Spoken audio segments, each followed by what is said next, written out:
Assalamualaikum warahmatullahi wabarakatuh. Saya Muhammad Lutfi Anindya Bahri ingin menjelaskan tugas presentasi individu saya, yaitu sistem operasi.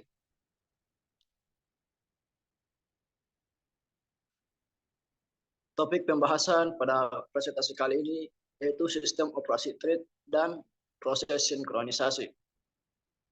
Pertama-tama saya akan membahas sistem operasi thread. Apa itu thread? Sistem operasi thread merupakan unit dasar pemanfaatan CPU dalam sistem operasi. Keuntungan penggunaan thread yaitu yang pertama responsif, aplikasi interaktif menjadi tetap responsif meskipun sebagian dari program sedang diblok atau melakukan operasi lain yang panjang. Yang kedua, ekonomis, pembuatan sebuah proses memerlukan pengalokasian memori dan sumber daya. Yang ketiga, berbagi sumber daya. Beberapa thread yang melakukan proses yang sama akan berbagi sumber daya, mengizinkan sebuah aplikasi untuk mempunyai beberapa thread yang berbeda dalam lokasi memori yang sama. Yang keempat, utilisasi arsitektur. Utilisasi arsitektur multiprosesor. Thread dapat berjalan secara paralel di atas prosesor yang berbeda. Jenis thread. User thread, pengelolaan thread yang dilakukan oleh user level. Yang kedua, kernel thread, pengelolaan thread yang dilakukan oleh kernel komputer sehingga user tidak dapat menginterupsi. Sifat-sifat thread. Yang pertama adalah lightweight. Thread lebih ringan dibandingkan proses dengan sumber daya yang lebih sedikit. Yang kedua adalah concurrent execution. Thread dalam satu proses dapat dieksekusi secara konkuren untuk pemrosesan yang lebih efisien. Yang ketiga, sharing memory. Thread dalam satu proses berbagi ruang memori untuk komunikasi dan pertukaran data yang lebih efisien. Yang keempat, independent scheduling. Thread memiliki kemampuan untuk dijadwalkan secara independen oleh sistem operasi. Yang kelima, resource sharing. Thread dalam satu proses dapat menggunakan sumber daya yang sama dengan thread lain dalam proses yang sama. Yang terakhir, low overhead. Pembuatan dan pengelolaan thread memiliki overhead yang lebih rendah dibandingkan dengan pembuatan dan pengelolaan proses. Sinkronisasi thread. Sinkronisasi thread biasanya digunakan untuk mengatur akses ke sumber daya berbagi yang dikelola oleh lebih dari satu thread. Hal ini mencakup mekanisme untuk mencegah race condition dan memastikan bahwa hanya satu thread yang dapat mengakses sumber daya berbagi pada suatu waktu. Yang kedua, ada dua jenisnya, yaitu penguncian, mengatur akses ke sumber daya bersama secara terkoordinasi. Yang kedua, penanda, memberitahukan ketika thread menyelesaikan tugasnya. Komunikasi antar thread. Yang pertama yaitu shared memory. Metode yang paling umum untuk komunikasi antar thread. Thread dapat membaca dan menulis data yang ada di shared memory. Yang kedua, semaphore. Metode yang digunakan untuk mengatur akses ke shared memory. Memastikan bahwa thread hanya dapat membaca atau menulis data di shared memory saat itu. Yang ketiga, pipes. Metode yang digunakan untuk mengirim dan menerima data antara thread.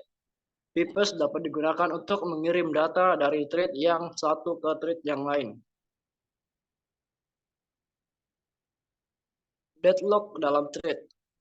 Deadlock dalam thread adalah keadaan di mana dua atau lebih thread tertinggal secara permanen, menunggu satu sama lain untuk mengeluarkan lock yang dibutuhkan. Adapun pencegahan untuk mencegah deadlock yaitu sebagai berikut: mengubah urutan lock dan run yang digunakan dalam program. Kesimpulan pada materi thread kali ini adalah thread adalah unit terkecil dari eksekusi program yang mengeksekusi instruksi secara berurutan, membagi sumber daya sistem operasi dengan thread lain yang mengacu pada proses yang sama. Penggunaan thread dapat membantu proses lebih efisien dalam hal waktu dan sumber daya.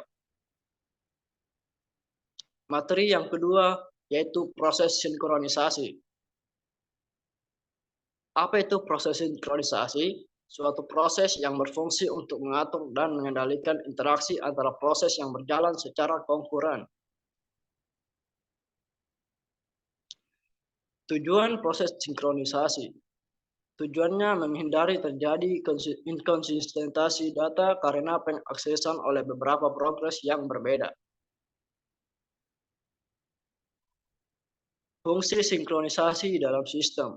Yang pertama yaitu optimasi proses, mengoptimalkan proses yang melibatkan berbagai komponen dalam sistem.